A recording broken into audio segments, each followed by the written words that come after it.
Welcome back to the Madison Advisory AI podcast.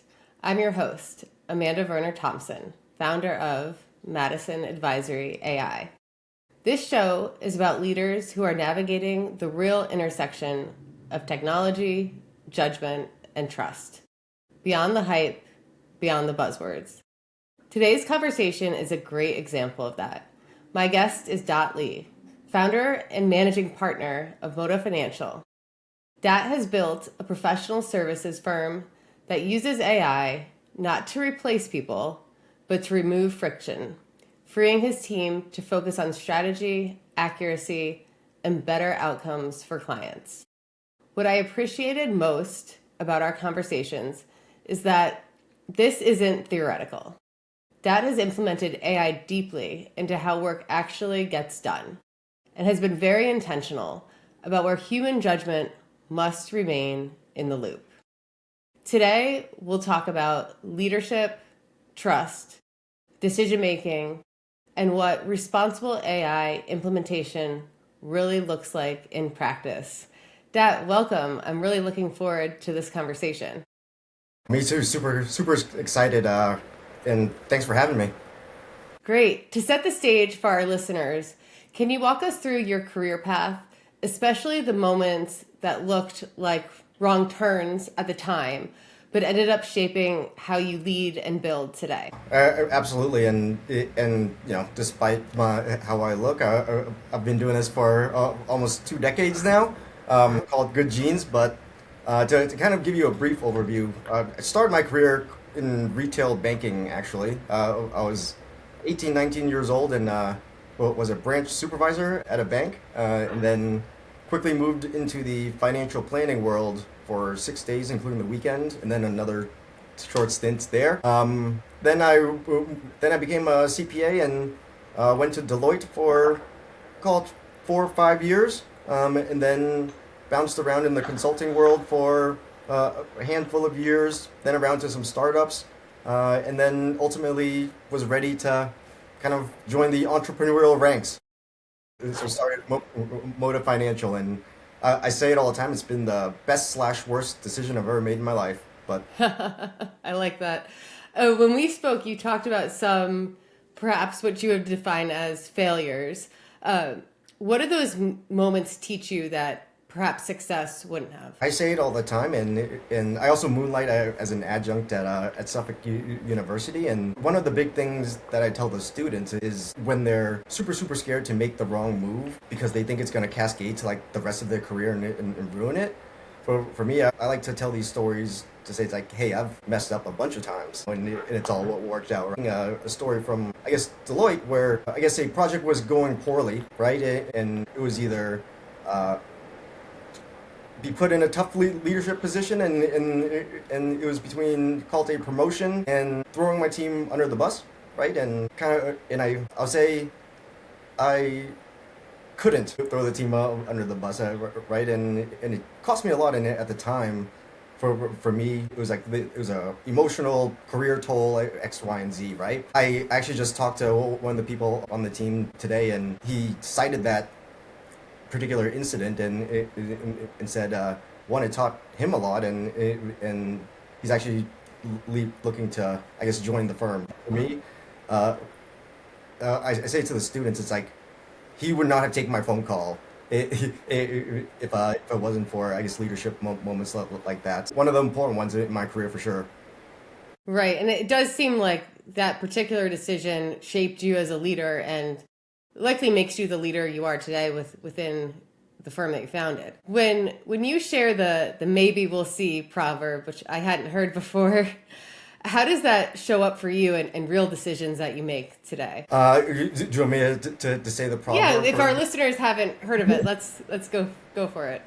Yeah, so I originally heard this in a hot yoga class from a man named Kyle, and then Tom Brady later on said it, but it's a Chinese proverb about a horse farmer and his son, right? And one day, one of their horses escapes from the barn and runs away. The neighbor goes up to the family and says, "You just lost a horse. I'm so sorry." The father responds, "Maybe. We'll see." The next day, the horse comes back with a pack of wild horses, and the neighbor goes up to the family and says, "Wow, you just got a bunch of new horses. That's awesome." The father says, "Maybe. We'll see." The next day, the son's trying to break in one of the horses and falls off and breaks his leg. Neighbor comes up and says, "That's horrible. Your son's going to be laid up for months." Father says, "Maybe. We'll see." The next day, the country goes to war and they're looking for young men for the army. They see that his son's leg's broken and they move on to the next house. Neighbor goes up to the father and says, "That's great. Your son doesn't have to go to war." Father says, Maybe. We'll see. right? And that when I heard that, it changed how I view things, right? Because nothing's ever good or bad, in a vacuum, because you don't know what happens next. You don't have the benefit of hindsight, right? But I'll say I lived in Boston and uprooted my entire life for a startup in Las Vegas that didn't work out, right? And didn't work out dramatically. And for me, if that never happened and that was super, super terrible, my neighbor would have said, "Wow, you just moved all the way out to Vegas and it didn't work out. That's terrible." And I would have said, "Maybe, we'll see," right? And that's when I started the firm, right? So you can't necessarily say something's good or bad. It's kind of like what happens next and what you do with it, right? Because I don't think I would have started the firm if I had uprooted myself and moved to Vegas. So it's always Right. a maybe we'll see situation. And I guess a lot of people can translate that to AI too. It could be good or bad. Maybe we'll see. In a good or bad way Yeah. when it comes to AI. You've described your leadership style as servant leadership. How does that, or what does that look like in your day-to-day operations? I would say, like, for me, and like a concept that I resonate with is like the curse of leadership, right? Because I think everyone thinks, oh, you're the managing partner, you're super important and have all the control, and it's like it's really not my job, really, right? Or at least how I view it. And touching back for like I started my career in as a branch supervisor, right, retail banking, and I was supervising. I was 19 years old and look younger than I do right now, right? So in supervising, people much older than I am. For me, I was never able to, I guess, do the militaristic, do this because I'm your boss type of leadership. For me, it's always like, how can I help, right? And kind of learning the servant leadership way. It always resonated for one.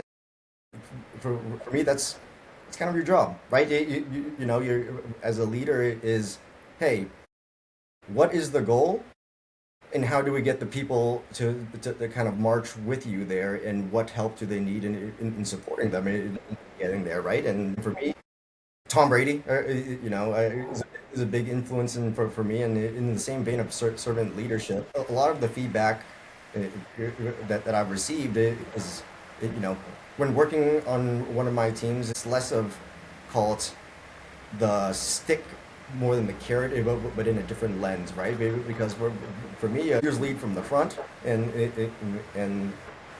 if the team's in the trenches, I'm in there with them, and I think that type of called servants leadership, and I'm not in charge of you, I'm here with you. I think goes a long way as far as called culture, in any company.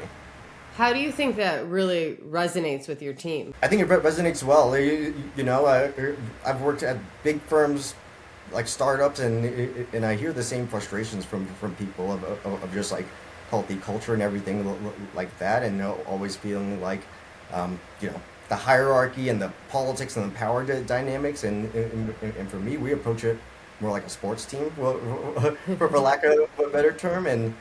So from a culture and dynamics and how the team, I guess, resonates, it's like they work really, really hard. They know that I'm working just as hard, if not harder. And for them, it drains less mental energy knowing that your leader's there with you versus a manager who signs off at 5 p.m. while you work till 10, right? That's not only going to make you physically exhausted, but there's a little bit of you that says it's like, I'm here by myself, right? And that's going to be draining. So The firm works really hard. We're growing really fast and approaching a busy season here, but like morale's always high. Morale's always high, and everyone gets it. Yeah, that's great that you're really in the trenches, if you will, with them, and to keep our sports theme going here. You have described your strategy or approach as looking at it as field goal attempts instead of wins or losses. How does that, do you think, change behavior? No, that's huge, huge, and one of our core principles here of just not we count wins and losses, right? You have to, but it's the old adage of like, do you like winning or hate losing more? And in at Motta, we try to encourage. It's like neither. We just try to learn and grow from the experience and be present within the experience, right? And field goal attempts is super important in that, right? Because like we said, no such thing as a bad thing.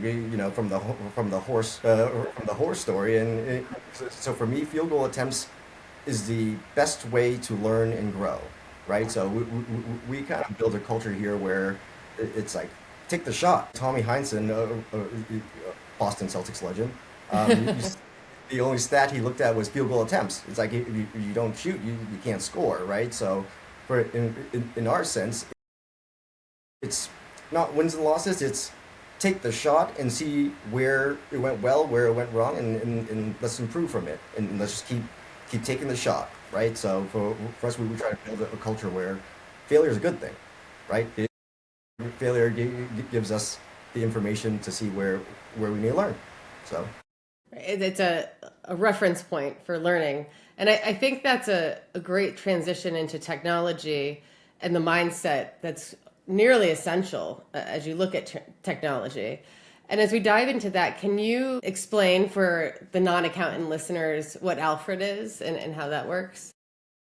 Alfred, acronym for Artificial Liaison for Rapid and Efficient Delivery, right? He's called a CPA butler, right? He's the firm assistant that keeps everything moving and kind of maximizes efficiency for us. But Alfred's an internal platform, an AI platform that we've built ourselves. Well, I started the firm in April of 2023, and I hired a software developer in May, right? And when starting the firm, this is called when AI was starting to come out, right? And then you're seeing the economic reports of this AI could cost jobs, and we've seen that proven out, right? I think the economic, I guess, there's a lot of economic conditions right now, but I think a lot of it is because companies are seeing that do I hire 5 people to do this, or AI can do this in 10 minutes, right? And so when I was starting the firm, accounting and taxes, I'm not sure how well versed you are in the tax code and kind of the process of tax preparation. Standard for me, I thought it was like a lot of standardized forms and a lot of tedious information, right? Like a perfect job for called even generative or agentic AI. Mm-hmm. That was kind of our first initiative, right? Well, was kind of use AI to kind of see where we can be more efficient from it. In the way I tell the firm and students as well, it's like telling someone to use or integrate AI into their business practices. It's like telling them to use a laptop, right? I think some people are kind of treating it as like a specialized tool where I honestly feel like if you're not weaving it and integrating it into your everyday kind of like processes and operations, you're falling behind, right? So that's kind of one of our kind of top priorities, and it's proven to be effective. I'll say. Yeah, I've heard that too in terms of the laptop. I've heard people say if you're not using AI, it's like you're saying you're not going to use email to communicate. We'll see. Oh. If you're not using a laptop or email these days, in your business, you're probably behind the times, right? Yeah. But when you started using Alfred, you gained, I imagine, 12 to 18 hours or more. Yeah. That was year one. Yeah, we shaved like 80% out of not just like tax preparation, but the entire client experience, right? You Hmm. know, and we've all seen kind of the tools separately out there. You know, your transcribing tools, your email automation to type tools, where Alfred, I guess, helped us a lot. Was kind of cutting down the administrative time there, but also like from a client service perspective, allowed us to, I guess, be able to manage and process all the data in a streamlined fashion, right? And it allowed us to kind of grow faster because instead of like managing our emails, calendars, and X, Y, and Z, Alfred does that all for us. And then we get to the tax preparation where he kind of almost does it instantly at that point. Once we have the client meetings and all of that kind of stuff. So I'll say 12 to 18 hours on tax prep, you know, around there. But I'll say like 80% of the entire, I guess, client experience. I think we've been able to cut down. And how did that influence the client experience? And what did you do with those extra hours that you saved? I'll say our clients, it's been a refreshing experience for them, and you know, and from our client service perspective, it just allows us more capacity through efficiency. Not saying this is everyone, but you know, from what we've heard from our clients, like a lot of what the current tax and accounting professionals are doing is punching numbers into a computer, right? That kind of just man hours. No one at the firm does that here because we're not spending hours and hours of time jamming tax forms into some software. We're able to use Alfred now that we have the information to do research, right? Like specific and discrete research on the client and find tax savings or find strategies or what have you, or kind of do more value add type services versus just A to A, B to B, right?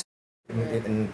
And AI and Alfred allows us to do that because he takes all of that kind of the A to A and B to B out, right? So Yeah.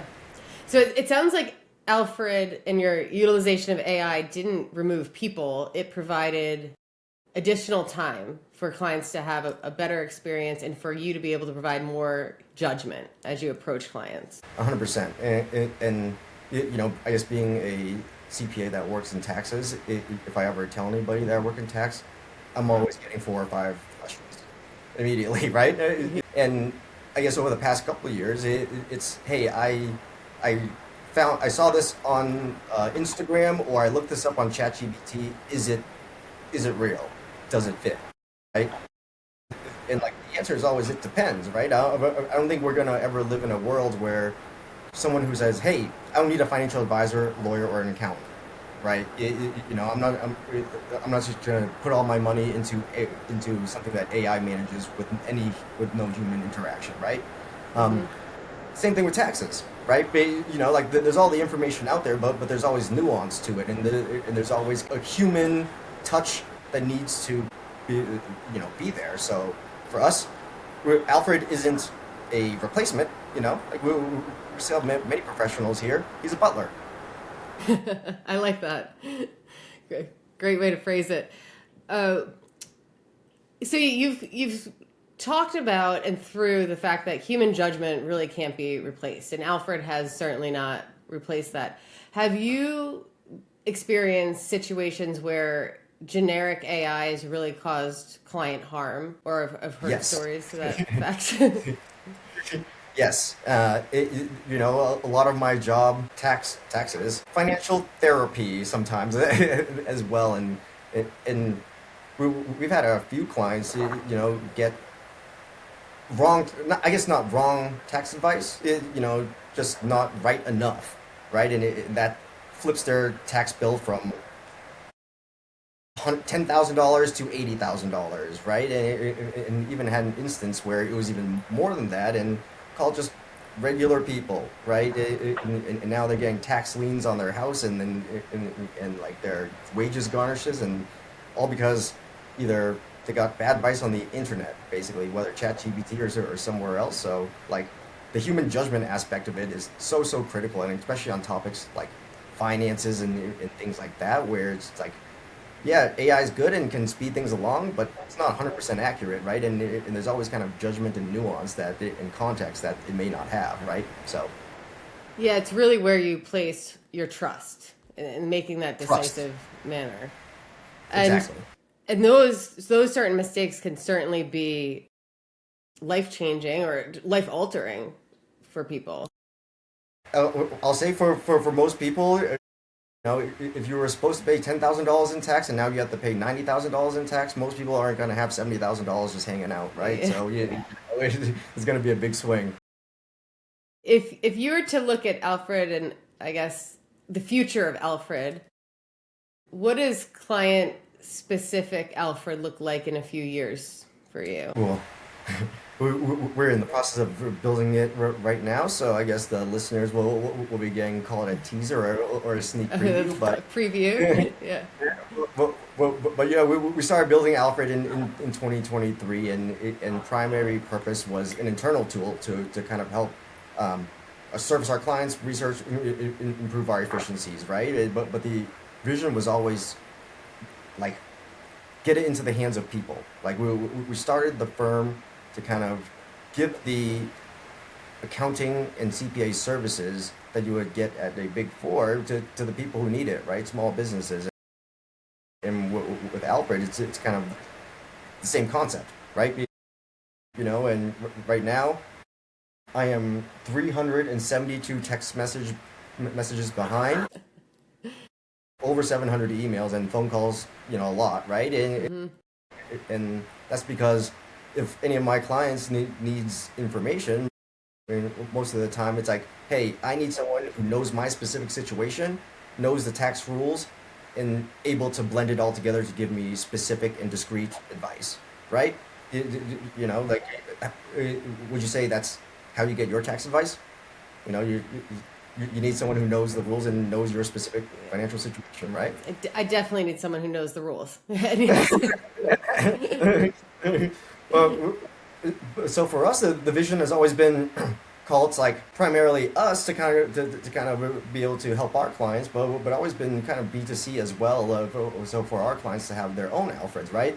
Mm-hmm. So for us, the benefits of having these centralized information is that Alfred knows who you are. Alfred knows who Amanda is, right? Tax returns and anchored on your specific financial information, tax profile, and X, Y, and Z, right? So for us, like the capacity restraint is me, right? Of just, hey, I need to get in touch with Dad in order to get this information.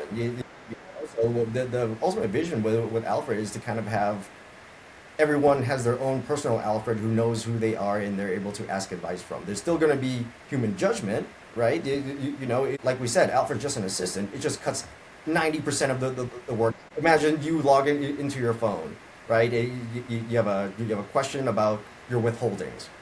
You take a picture of your paycheck. You ask Alfred. It's like, hey, am I withholding enough or something like that? Does a quick analysis, says yes or no, runs through some things. Like our team will see that, and if there's any kind of judgment or human interaction involved, that's going to prompt us to be able to chime in now, right? And be able to kind of add that trust and that affirmation to kind of the advice there. So, ultimate vision is to be able to not have 300 text messages, right? But be able to kind of give our clients that same experience, if not better, and be able to for them to have, discrete tax advice right in their hands, right? And I think that's a powerful thing. Yeah, I mean, some people would love to be as popular to have 300 text messages, but that also can be overwhelming. I don't know if popular is the right word, but I'm appreciative of it all and grateful for it all. And I think we've touched on this a bit, but where do you think a human must always stay in control in the process?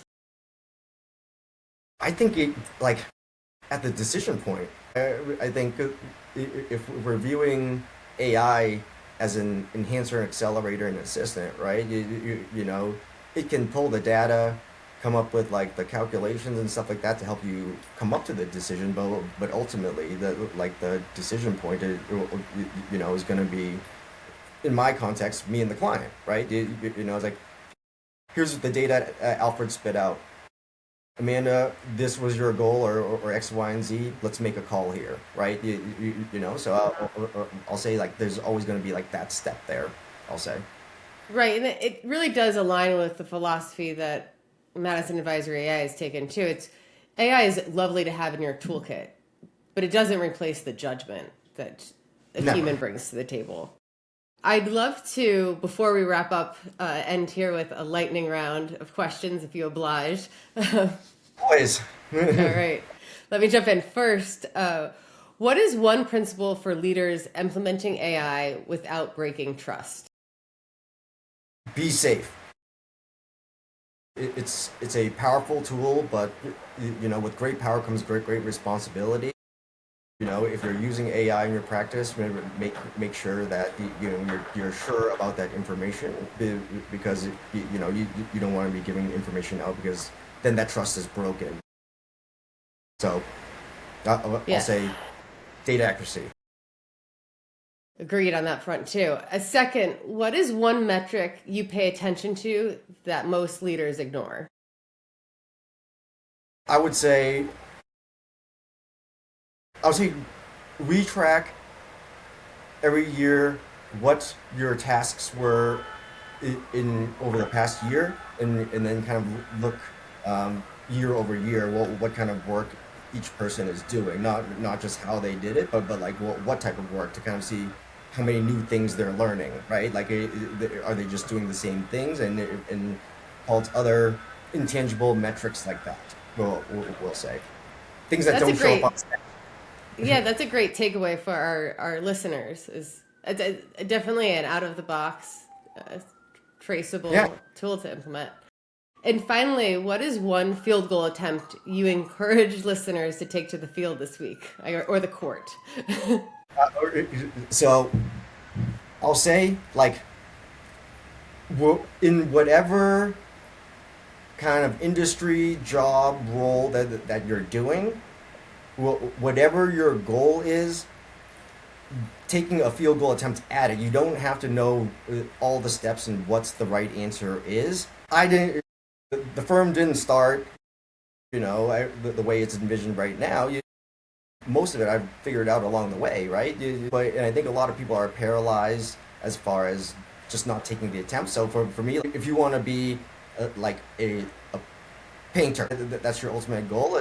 If one of the listeners, want to be Picasso, right? You don't want to buy a paintbrush, right? Just take a few goal attempt at it, and start moving towards the goals. And you don't have to be able to paint, but take a shot at it, and kind of keep doing that, and you'll pick your head up, and all of a sudden you're painting the Mona Lisa. Take one actionable step. It may be a small one, but start with a step and take action. Never such thing as a big rock, right? It's just a bunch of like small ones that kind of add up to it. So I'll say it's taken thousands of mini steps to get where I am today. And you must be very, very proud of where you've ended up today. I know our listeners have definitely learned a lot from our conversation today. I want to thank you for what a grounded conversation this has been in terms of the intersection of human judgment and technology, and how you can use technology to deepen trust, but not step away from that trust, really. No, 100% agreed, and this was fun. No, I hope it was insightful. I certainly think it was, and for our listeners, we'll include links to the show notes with the recording of this podcast. And as always, thank you for listening to the Madison Advisory AI podcast.